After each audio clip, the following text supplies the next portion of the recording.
की बिल्डिंग में लगी आग बुझाने का काम अभी भी जारी है। आपको बता दें कि मुंडका में भीषण आग लगी है। बिल्डिंग में तस्वीरें अब से कुछ पहले हमने आपको दिखाई थी। बिल्डिंग में फंसे लोगों को बचाने का काम भी लगातार जारी है। एक महिला की आग से जलने से मौत भी हुई है। बताया जा रहा है बिल्डिंग से अब तक 16 शव निकाले जा चुके हैं। मुंडका आग में अब तक 16 लोगों की मौत हो गई है और आग पर अब तक काबू नहीं पाया गया है और अभी भी लगातार राहत और बचाव कार्य चल रहा है। राहत और बचाव कार्य अभी भी चल रहा है। बड़ी खबर आपको बता रहे हैं, दिल्ली से मुंडका की एक बिल्डिंग में भीषण आग लगी है। तस्वीरें भी हमने आपको अब से कुछ पहले दिखाई थी, कितनी भीषण आग लगी थी और तकरीबन ये बताया जा रहा है कि अब तक 16 शवों को बाहर निकाला जा चुका है, लेकिन राहत और बचाव कार्य अभी भी वहां पर चल रहा है। तस्वीरें आप देख सकते हैं किस तरीके से दमकल कर्मी लगातार लोगों को बचाने की, आग को बुझाने की कोशिश कर रहे हैं। भीषण आग लगी है क्योंकि बताया जा रहा है जिस बिल्डिंग में आग लगी है वहां पर सीसीटीवी कैमरे बनाने का काम किया जाता था। वहां पर सीसीटीवी प्लास्टिक के कुछ पॉली बैग्स और इस तरीके से कुछ खोल मौजूद थे, जिसकी वजह से आग ने भीषण रुख अख्तियार कर लिया। तस्वीरें आप देख सकते हैं किस कदर मुंडका इलाके में भीषण आग लगी है और राहत और बचाव कार्य लगातार जारी है। बिल्डिंग का आप हाइट देखकर अंदाजा लगा सकते हैं। बिल्डिंग कई मंजिला है और तकरीबन 200 लोगों के उस बिल्डिंग में फंसे होने की आशंका भी जताई जा रही है। हालांकि सूत्रों के हवाले से अभी आधिकारिक तौर पर ऐसी कोई पुष्टि नहीं है, लेकिन सूत्रों के हवाले से खबर है कि जिस तरीके से बिल्डिंग की हाइट है उसमें बताया यह भी जा रहा है कि तकरीबन 200 लोगों के फंसे होने की आशंका जताई गई है और अभी भी लगातार सर्च ऑपरेशन किया जा रहा है। आग लगने से लगातार लोगों को बचाने की कोशिशें की जा रही हैं। देख सकते हैं किस तरीके से धुएं का गुबार उठ रहा है और भीषण, आप इसके जो अंदाजे लगा सकते हैं कि कितनी भीषण ये आग है और इसकी सेंसिटिविटी का भी आप अंदाज़ा लगा सकते हैं कि किस लेवल की ये आग लगी है। भीषण आग और आग का गुबार देखकर इस बात की पुष्टि भी हो रही है। दमकल की तकरीबन 25 से ज़्यादा गाड़ियां इलाके में मौजूद हैं और राहत और बचाव कार्य, साथ ही आग पर काबू पाने की लगातार कोशिश की जा रही है। लेकिन इस बात की पुष्टि जरूर है कि अब तक 16 लोगों की इस घटना में मौत हो चुकी है, क्योंकि बिल्डिंग से अब तक 16 शवों को बाहर निकाला जा चुका है। मुंडका इलाके में ये जो भीषण आग का कहर आप देख सकते हैं, तस्वीरों में हम आपको दिखा रहे हैं। गर्मी के साथ ही आग लगने की घटनाएं भी बढ़ रही हैं। लगातार एक के बाद एक इमारतें आग की जद में आ रही हैं और अब मुंडका की ये इमारत को आग ने अपनी जद में ले लिया। हमारे सहयोगी ओपी शुक्ला हमारे साथ जुड़ चुके हैं ज्यादा जानकारी के लिए। ओपी, क्या कुछ अपडेट है? अब बताया जा रहा है कि 16 लोगों के मारे जाने की खबर है, 16 शवों को बाहर निकाला जा चुका है। पूरी अपडेट क्या है अब? जी बिल्कुल, जिस तरह से अभी फायर ब्रिगेड का भी कहना है, पुलिस का भी कहना है, लगातार जो है सिलसिला जारी है शवों के निकलने का। और अब तक अभी जो थोड़ा सा बताया गया है कि 16 शव जो है अभी निकाले जा चुके हैं, जबकि अभी 3 फ्लोर है और तीनों फ्लोरों को सर्च किया जा रहा है। फायर अधिकारी, फायर कर्मचारी सर्च कर रहे हैं और चूंकि अंधेरा है यहाँ पर लाइटों का इंतजाम किया गया है और पूरी तरह से जो है शवों को निकालकर बाहर लाया जा रहा है। लगभग अभी 16 से 20 का आंकड़ा बता रहे हैं, लेकिन ये जो संख्या है बढ़ भी सकती है, क्योंकि जो स्थानीय लोग हैं उनका कहना था कि यहाँ 200 से अधिक लोग काम करते हैं, लेकिन अब 200 नहीं भी करते होंगे तो अधिक से अधिक 100 लोग तो होंगे, जिसमें कि सिर्फ 60 या 70 लोगों को रेस्क्यू ही कराया जा सका था, जिसकी वजह से जो है आग में जो बाकी लोग फंस गए थे। हालांकि अभी जो रेस्क्यू कार्य है वो चल रहा है और जो है लगातार जो है फायर ब्रिगेड जो शवों का निकालने का काम कर रही है और जो कैट एम्बुलेंस है वो मोर्चेरी पहुंचाने का काम कर रही है। फिलहाल अभी रेस्क्यू कार्य लगातार चल रहा है। ओपी, आपसे जानना चाहेंगे, आपने जिक्र किया 3 मंजिला ये इमारत है, 3 मंजिला बिल्डिंग है, इसके क्या तीनों फ्लोर्स पर ही आग लगातार अभी भी लगी हुई है? क्योंकि एक काफी समय हो गया है और तकरीबन 25 से ज्यादा दमकल की गाड़ियां वहां पर मौजूद हैं। क्या तीनों फ्लोर्स पर आग लगी है या 1 या 2 फ्लोर्स पर आग पर काबू पा लिया गया है? देखिए, जो आग लगी थी वो फर्स्ट फ्लोर से लेकर फिर ग्राउंड फ्लोर और फिर उसके बाद में सेकंड और थर्ड, तीनों फ्लोरों पर अचानक जो आग लगी वो पूरे बिल्डिंग को चपेट में ले लिया। हालांकि आग जो है उसको बुझाया जा चुका है, लेकिन आग में जो है अभी जो दबी हुई आग है उसको कूलिंग का काम कर रही है। लगातार फायर ब्रिगेड कूलिंग कर रही है, क्योंकि ये प्लास्टिक का मटेरियल इसमें अधिक है, जो कि रह रहकर इसमें आग जो है निकल रही है, तो जो है फायर ब्रिगेड उस चीज को पूरी का काम करिए, लेकिन उसके साथ साथ जो है जो शव है उसको भी निकालने का काम जारी है, जिसमें से अभी तक 16 शव जो डिक्लेयर किए गए हैं, लेकिन लगातार निकल रहा है। तो 16 से 20 का बीच का जो हम संख्या बता रहे हैं इसमें हो सकता है और अधिक भी हो सकता है, क्योंकि जिस तरह से स्थानीय लोग कह रहे हैं कि काफी लोग फंसे थे, तो अधिक भी ये सब हो सकता है, लेकिन अभी जो डिक्लेयर किया गया है अभी 16 शव ही बताए गए हैं। ओपी, यहाँ पर आपसे ये भी जानना चाहेंगे, जिस बिल्डिंग का आपने जिक्र किया इसमें आपने बताया कि सीसीटीवी का भी काम होता था, क्या ये कोई फैक्ट्री थी?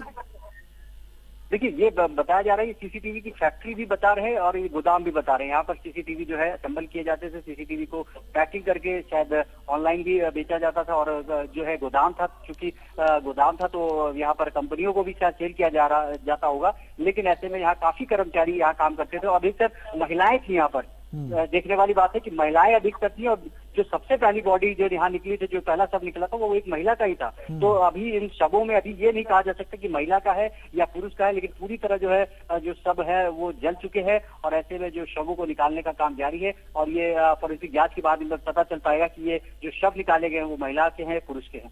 हाँ ओपी, यहाँ पर एक सवाल बहुत अहम हो जाता है, कूलिंग का काम अभी कितने समय में पूरा हो जाएगा? आपने जिस तरीके से जिक्र किया कि कूलिंग का काम चल रहा है। अभी जिस तरह से अभी कूलिंग का काम चल रहा है, और इसमें हो सकता है कि पूरी रात भी इसमें निकल सकती है फायर ब्रिगेड वालों की, क्योंकि जिस तरह से अभी कूलिंग का भी काम चल रहा है और शवों को निकालने का काम चल रहा है। पिछले 5 घंटों से जो जिस तरह से जद्दोजहद फायर ब्रिगेड कर रही है, वो अभी लगातार वही जद्दोजहद चल रही है, और ये लगभग अभी आने वाले कई घंटे अभी इसी तरह से कार्य चलता रहेगा। आग लगने के कारणों का अभी तक खुलासा नहीं हो पाया? जी बिल्कुल, अभी आग लगने के कारणों का खुलासा नहीं हो पाया, लेकिन बस यही अंदेशा जताया जा रहा है कि शायद शॉर्ट सर्किट की वजह से आग जो लगी है, और उसकी वजह से आग पूरी भड़की और देखते देखते पूरी बिल्डिंग को अपनी चपेट में ले लिया।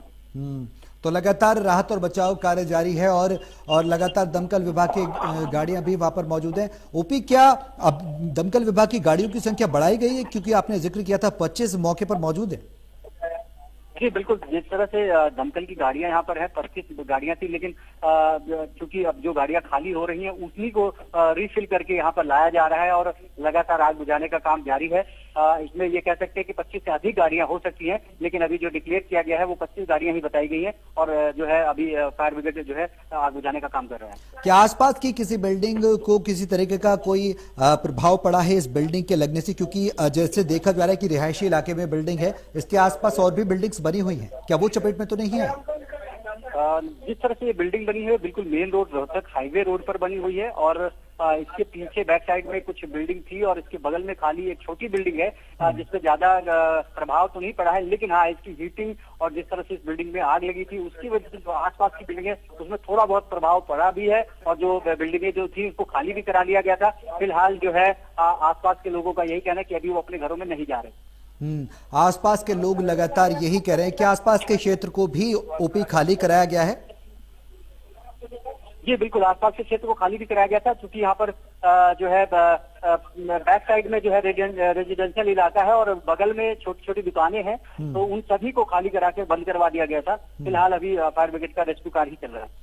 ओपी, एक बड़ा सवाल यहाँ पर यह है कि जब भी आग लगती है बिल्डिंग्स में या फिर किसी गोदाम में, तो लगातार प्रदूषण का भी खतरा बढ़ जाता है। प्रदूषण को लेकर वैसे भी दिल्ली में लगातार सवाल खड़े होते रहे कि प्रदूषण का स्तर, एयर क्वालिटी इंडेक्स बेहद खतरनाक स्तर पर पहुंच गया है। ऐसे में अगर ये कहीं ना कहीं बिल्डिंगों में जिस तरीके से आग लग रही है, फिर कोई भी लापरवाही की वजह से हो रहा है ये घटना, इसमें कहीं ना कहीं प्रदूषण बढ़ने की भी अंदेशा है, चांसेस हैं? जी बिल्कुल, जिस तरह से बिल्डिंग में आग लगी और बिल्डिंग में टोटल जो है मटेरियल जो था प्लास्टिक का था, उसके जलने से काला धुआं निकला, कार्बन जो है चारों तरफ फैल गया, और इलाके में काफी ज्यादा जो है पोल्यूशन का माहौल हो गया। लेकिन देखने वाली बात है, पोल्यूशन तो हुआ इसमें जो लोगों की संख्या, जो मरने वालों की संख्या है वो अधिक हो रही है। जो बिल्डिंग है इसमें बिल्कुल बायलॉज, क्योंकि यहाँ पर एक दूसरे जो है वार्ड के पार्षद भी मौजूद थे, उनसे भी मैंने बातचीत की, उन्होंने कहा कि इसमें बिल्डिंग बायलॉज का भी उल्लंघन किया गया है। इतनी बड़ी बिल्डिंग बनाने के साथ साथ इसमें फायर जो है सुविधाएं कोई भी नहीं दी गई, जिसकी वजह से ये इतना बड़ा हादसा हुआ। अगर इसमें फायर जो इक्विपमेंट लगाए गए होते तो शायद कुछ राहत इस बिल्डिंग को मिल सकती थी, लोगों की इतनी बड़ी संख्या में जान नहीं जाती। लेकिन कहीं ना कहीं जो बिल्डिंग जो है वायलेशन किया गया बिल्डिंग कंस्ट्रक्शन में, उसकी वजह से भी ये लापरवाही कहेंगे कि इतना बड़ा हादसा हुआ। बिल्कुल, तमाम जांच के पहलू भी है यहाँ पर ओपी की। ये बिल्डिंग किसकी थी, बिल्डिंग का मालिक कौन था, उसने क्या नियमों को ताक पर रखकर इस बिल्डिंग में ये काम किया जा रहा था? क्योंकि कई सवाल अब इसमें खड़े हो रहे हैं। घटना हुई है, दुर्घटना हुई है, बड़ी दुर्घटना हुई है, और अपने पीछे कई सवाल भी छोड़ गई। जी बिल्कुल, जिस तरह से बिल्डिंग थी, स्थानीय जो है लोगों की बिल्डिंग है, और इस बिल्डिंग को बताया जा रहा है किराए पे दिया गया था, और किराए पे ये जो है जो यहाँ पर फैक्ट्री चल रही थी, और उसी फैक्ट्री में इस तरह से हादसा हुआ। पुलिस प्रशासन के कौन कौन से अधिकारी वहां पर मौजूद हैं अभी भी? देखिए, अभी जो है यहाँ पर जो पुलिस अधिकारी में 2-3 थानों की पुलिस यहाँ मौजूद है, क्योंकि मुंडका थाना इस इलाके में लगता है। डीसीपी और ज्वाइंट सीपी वगैरह सभी यहाँ पे मौजूद है। फायर ब्रिगेड के सभी आला अधिकारी मौजूद हैं, और यहाँ पर जो कैट्स एम्बुलेंस लगातार जो कैट्स 8 से 9 कैट्स एम्बुलेंस जो लगातार जो शवों को ले जाने का काम कर रही है। डिजास्टर मैनेजमेंट की जो टीमें हैं पूरी तरह लगे हैं। इलाके के जो एसडीएम महोदया है वो भी यहाँ मौजूद थी, उन्होंने भी पूरे जो है घटनाक्रम का जायजा लिया, और वहाँ पर अभी भी मौजूद है, वो शाम से ही मौजूद है। सभी अधिकारी जो है सूचना मिलने के बाद से यहाँ पर मौजूद है। ओपी, हम तस्वीरों में देख पा रहे हैं लगातार तमाम आला अधिकारी मौजूद हैं, और आपने जिस तरीके से बताया बिल्डिंग बिल्कुल मेन रोड से लगी हुई थी, सड़क भी यातायात प्रभावित हुआ होगा। प्रशासन ने यातायात को रोकने के लिए क्या कुछ इंतजाम किए हैं वहां पर, और अगर वो रोड है, सर्विस रोड है, तो उसको लेकर क्या कुछ तैयारियां की गई हैं? उसको लेकर क्या बाईपास करने के लिए प्रशासन की तरफ से कुछ इंतजाम किए गए? अगर उसको वहां पर रोका जाता है अगर ट्रैफिक को, तो क्या दूसरा कोई रास्ता दिया गया? जी बिल्कुल, ये बहुत ही अहम सवाल है, क्योंकि ये जो बिल्डिंग है, ये जहाँ पर स्थापित है, जहाँ पर ये बिल्डिंग है, उसके सामने से मेट्रो जा रही है, और मेट्रो जाती है बहादुरगढ़ की तरफ, और ये जो रोड है ये रोहतक हाईवे है। ये दिल्ली को हरियाणा से जोड़ता है, इसके बाद में टिकरी और बहादुरगढ़, उसके बाद में हरियाणा रोहतक के लिए जाते हैं। क्योंकि ये 24 घंटे जो है जाम वाला जो है रोड होता है, क्योंकि यहाँ से लाखों गाड़ियां यहाँ से निकलती है। लेकिन इतनी बड़ी घटना के बाद में जो है पूरी तरह से रोड को बंद कर दिया गया है, ना आने का ना जाने का। पूरी तरह से ये बहादुरगढ़ से इसको डाइवर्ट कर दिया गया है, और यहाँ टीकरी से ही इसको डाइवर्ट कर दिया गया है। तो काफी पुलिस को और जो है फायर ब्रिगेड को और जो ट्रैफिक पुलिस को भी काफी मशक्कत का सामना करना पड़ा, क्योंकि इतने बड़े ट्रैफिक को, जो हाईवे ट्रैफिक है, उसको डाइवर्ट करना एक अपने में बहुत बड़ी चुनौती है। उसको लेकर यहाँ पर काफी इंतजाम किए गए हैं, चारों तरफ जो है बैरिकेड लगाए गए हैं, और काफी कड़ी सुरक्षा आसपास की कर दी गई है। ओपी, जिस तरीके से ये बताया जा रहा है कि बिल्डिंग में भीषण आग लगी है, तस्वीरें भी इसकी बानगी हैं। आग तकरीबन शाम के समय लगी है, क्योंकि तस्वीरें इस बात की तस्दीक कर रही हैं। तो जब आग लगी थी, दमकल विभाग की गाड़ियां कितने समय में पहुंच पाई थी मौके पर? देखिए, दमकल की गाड़ियां जो बता रहे हैं कि दमकल विभाग का यही कहना है कि 16:40 पर उनको सूचना मिली थी। उसके बाद वो निकले, क्योंकि ये जो हाईवे रोड है ये काफी जाम भरा होता है, तो यहाँ पर पहुंचने में उनको आधे से 1 घंटा लग गया। हालांकि जो यहाँ के लोग हैं उनका भी यही आरोप है कि जो दमकल की गाड़ियां काफी लेट पहुंची, लेकिन दमकल वालों का यही एक्सक्यूज है कि आने में, क्योंकि जाम होता है इस रोड पे, तो आने में समय लग गया, और इसकी वजह से भी काफी नुकसान हुआ। हाँ, बिल्कुल बेहद ज्यादा नुकसान हुआ है, और लोगों को लगातार बचाने की मुहिम है। अब जिंदगी को बचाने की जद्दोजहद प्रशासन की तरफ से यहाँ पर की जा रही है। तस्वीरें इस बात की बानगी है, इस बात की तस्दीक कर रही हैं। आप वहां पर क्या कुछ तस्वीरें मौजूदा स्थिति में देख पा रहे हैं? क्योंकि कुछ गाड़ियां भी वहां पर जाम की स्थिति सी बनी हुई है। क्या ये प्रशासनिक अधिकारियों की गाड़ियां हैं या फिर आम लोगों की भी गाड़ियां हैं? क्योंकि वहां पर आपने बताया कि रोड को ब्लॉक कर दिया गया है, कुछ लोग फंसे हुए हैं क्या इस रोड पर? देखिए, पहले फंसे हुए थे शुरुआती दौर में, लेकिन जब से ये रोड डाइवर्ट कर दी गई, तो अमूमन जो लोग थे वो बाईपास से निकल गए। लेकिन जो ये गाड़ियां दिख रही हैं, ये गाड़ियां अधिकारियों की है, ये फायर कर्मियों की है, और जो जितने भी डिपार्टमेंट है उनकी ये गाड़ियां हैं, जो कि रोड पर ऐसी ही लगा दी गई है। हालांकि रोड को पूरी तरह से ब्लॉक कर दिया गया है, दोनों साइड से। दोनों तरफ से रोड्स को ब्लॉक किया गया है। बड़ा सवाल यही है कि आखिरकार इतनी बड़ी घटना हो जाती है, कहीं ना कहीं प्रशासन के अलावा ये लापरवाही भी कही जाएगी ना ओपी की। कहीं ना कहीं बिल्डिंग में काम चल रहा था और फायर को लेकर कुछ इंतजाम नहीं किए गए थे पूरी तरह से, जिसकी वजह से इतनी बड़ी घटना हुई। जी बिल्कुल, जिस तरह से हमने जब यहाँ के जो पड़ोस के निगम पार्षद है वो भी मौके पे मौजूद थे, और जब हमने उनसे बात की और उनसे यही सवाल उठाया कि क्या बिल्डिंग बायलॉज को उल्लंघन किया गया है, क्या आप मानते हैं कि यहाँ पर लापरवाही की गई है, तो उन्होंने भी साफ तौर पे कहा कि पूरी तरह से लापरवाही, क्योंकि इतनी बड़ी बिल्डिंग बनाने के बाद में अगर इस तरह से काम किया जाता है तो फायर की सारी सुविधाएं दी जाती हैं, लेकिन यहाँ पर वो सारी चीजें नदारद थी, जिसकी वजह से इतना बड़ा हादसा हुआ। ओपी, आपकी बातचीत हो पाई थी उनसे आपने क्या कुछ ये जानने की कोशिश की थी कि ये कब से बिल्डिंग चल रही थी, उसमें कब से इस तरीके से फैक्ट्री का काम चल रहा था, और नियमों को ताक पर रखकर? देखिए, ये जो बिल्डिंग बनी है ये बिल्कुल बताया जा रहा है कि हाल फिलहाल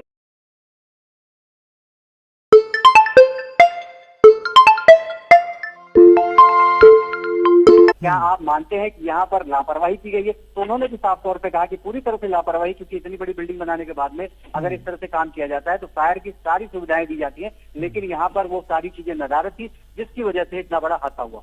ओपी, आपकी बातचीत हो पाई थी उनसे उनसे आपने क्या कुछ ये जानने की कोशिश की थी कि ये कब से बिल्डिंग चल रही थी और उसमें कब से इस तरीके से फैक्ट्री का काम चल रहा था और नियमों को ताक पर रखकर? देखिए, ये जो बिल्डिंग बनी है ये बिल्कुल बताया जा रहा है कि हाल फिलहाल 2-3 सालों के भीतर ही बनी है, क्योंकि बिल्डिंग का स्ट्रक्चर ही देखकर ही पता चलता है। और यहाँ पर जो है जो इसको किराए पे दिया गया था, और किराए पे ये लगभग 1.5 से 2 साल से ये चल रहा था यहाँ पर, लेकिन उसके बीच में कोई हादसा नहीं हुआ, तो किसी भी प्रशासन का ध्यान नहीं गया। लेकिन इतने बड़े हादसे के बाद में अभी जो है सभी प्रशासनिक अधिकारी यहाँ मौजूद है और सभी ये मानते हैं कि यहाँ पर बहुत बड़ी लापरवाही थी, जिसकी वजह से इतना बड़ा हादसा हुआ और बेकसूर लोग जो इसमें काम कर रहे थे उनकी जान चली गई। ओपी, दिल्ली सरकार की तरफ से क्या कोई मुलाजिम की बात की जाए या फिर किसी नेता की बात की जाए, कोई वहां पर पहुंचा है दिल्ली सरकार की तरफ से? देखिए, अभी तक तो कोई नेता या कोई दिल्ली सरकार के प्रशासनिक अधिकारी नहीं पहुंचे, लेकिन जो भी विभाग है, चाहे वो दमकल फायर विभाग हो, चाहे पुलिस हो, चाहे इलाके के एसडीएम हो, ये सभी पहुंचे हुए हैं और ये मौके का जायजा ले रहे हैं। अभी तक कहा जाए तो कोई भी जो है राजनीतिक दल से कोई भी नेता या कोई भी यहाँ पर जो है विधायक या सांसद यहाँ पर नहीं आया हुआ। ओपी, आप बने रहे हमारे साथ। हमारे सहयोगी हर्षित भी हमारे साथ जुड़ चुके हैं, हर्षित मिश्रा, सीधे उनका रुख करेंगे। हर्षित, तो वहां पर क्या कुछ हालात हैं? अगर बात की जाए तो लगातार बड़ी घटना है, बड़ी लापरवाही है। दिल्ली के मुंडका से जो तस्वीरें आ रही हैं और लगातार कूलिंग की जा रही है, तमाम आला अधिकारी वहां पर मौजूद हैं, आप क्या कुछ देख पा रहे हैं वहां पर? देखिए, अगर ताजा हालात की बात की जाए तो दमकल निदेशक जो अतुल गर्ग हैं, उन्होंने 16 लोगों की मौत की पुष्टि कर दी है।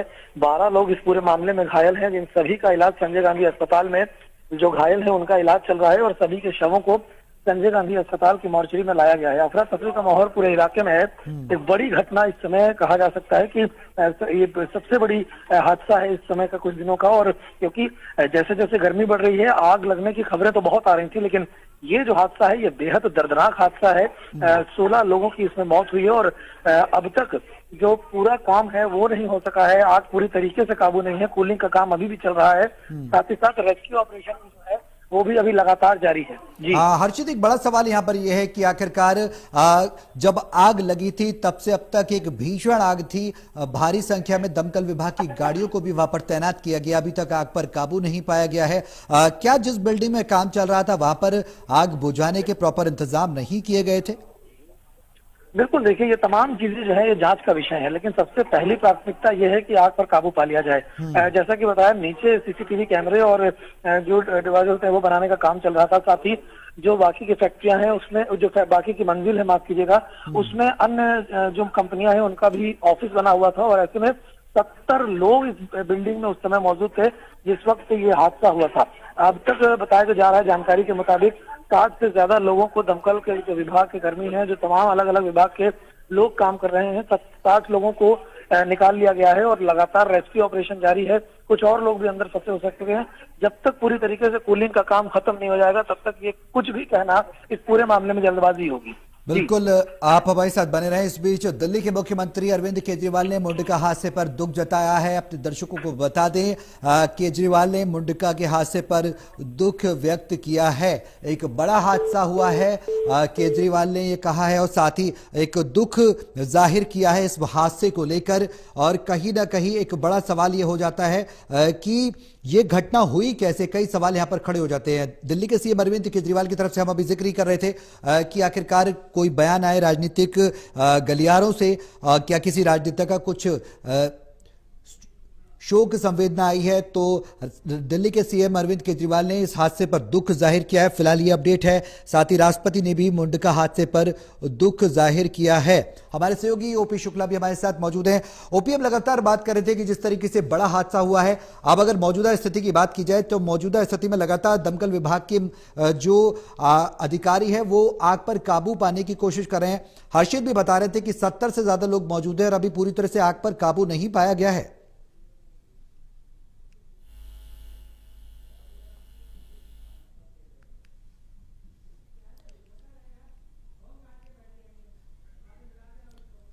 ओपी सहयोगी हमारे साथ जुड़ेंगे, हम उनका रुख करेंगे, लेकिन इस बीच एक बड़ी खबर आपको बता रहे हैं।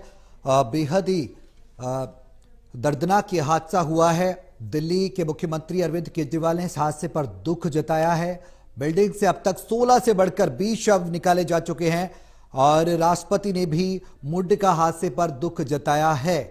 और जिस तरीके से हाईवे पर यह बिल्डिंग बनी हुई थी और ये 3 वे कनेक्टेड हाईवे था जहां पर यह घटना हुई है, राष्ट्रपति ने मुंडका हादसे पर दुख व्यक्त किया है और लगातार कूलिंग का काम अभी किया जा रहा है और अभी तक आग पर काबू नहीं पाया जा सका है। एसडीएम से लेकर तमाम प्रशासनिक अधिकारी, ज्वाइंट सीपी भी वहां पर मौजूद हैं और साथ ही दमकल विभाग के तमाम अधिकारी आग पर काबू पाने की कोशिश कर रहे हैं। और लेकिन सवाल यही है कि इतना बड़ा हादसा हो जाता है और हादसे के बाद जो कोशिशें होती हैं वो भी होती हैं, लेकिन उससे पहले तैयारियां क्या थी? क्या अगर इस तरीके की कोई बिल्डिंग थी, उसमें कोई फैक्ट्री का काम चल रहा था, उसमें नियमों को ताक पर रखा गया, उसमें प्रशासन की तरफ से क्या कुछ कार्रवाई नहीं की गई और अनदेखी की गई, ये एक बड़ा सवाल है। लेकिन अब बेहद दुखद खबर तो ये है क्योंकि बिल्डिंग में जिस तरीके से आग लगी है वो उसने दिल्ली वासियों को कहीं ना कहीं झकझोर कर रख दिया है और दिल्ली के मुख्यमंत्री ने भी मुंडका हादसे पर दुख जताया है। साथ ही राष्ट्रपति ने भी मुंडका हादसे पर दुख व्यक्त किया है। आग की लपटें देखकर आप अंदाजा लगा सकते हैं, तकरीबन शाम 4 बजे यह आग लगी थी जिसके बाद धू धू करके पूरी बिल्डिंग खाक हो गई। हमारे सहयोगी साहिल भांवरी हमारे साथ जुड़ चुके हैं ज्यादा जानकारी के लिए। साहिल, बेहद ही विभत्स घटना हुई है, दर्दनाक घटना हुई है मुंडका में। जो तस्वीरें हम देख पा रहे हैं शाम के 4 बजे की घटना बताई जा रही है। राष्ट्रपति ने भी दुख जाहिर किया है, दिल्ली के मुख्यमंत्री ने भी दुख जाहिर किया है इस घटना पर। बिल्कुल सौरभ, जो घटना सामने आई है काफी दर्दनाक घटना है क्योंकि इस घटना में अब तक फिलहाल शुरुआती जांच में जो है 16 से ज्यादा लोगों की मौत हो चुकी है। शाम 4:45 बजे के आसपास इस इमारत में अचानक से आग लगी जिसके बाद आग ने पूरी बिल्डिंग को अपनी चपेट में ले लिया। हालांकि बाहर निकलने का रास्ता नहीं था और आग इस कदर बढ़ी कि कहने का जो अंदर मौजूद थे कर्मचारी उनको बाहर निकलने का मौका भी नहीं मिल पाया, जिसके चलते दमकल कर्मियों ने जो बिल्डिंग की जो इमारतों के साइड में जो खिड़कियां बनी हुई थी, खिड़कियों का कांच तोड़ के अंदर फंसे लोगों को बाहर निकाला। लेकिन जिस समय बाहर निकाला कम से कम उनके जो बॉडियां थी वो काफी ज्यादा जल चुकी थी, जिसके चलते नजदीकी अस्पताल में सभी को भर्ती कराया गया। लेकिन उसमें से फिलहाल 12 लोग जो हैं गंभीर रूप से घायल हो चुके हैं और 16 से ज्यादा जो लोग हैं इस पूरे हादसे में अब तक मौत हो चुकी है।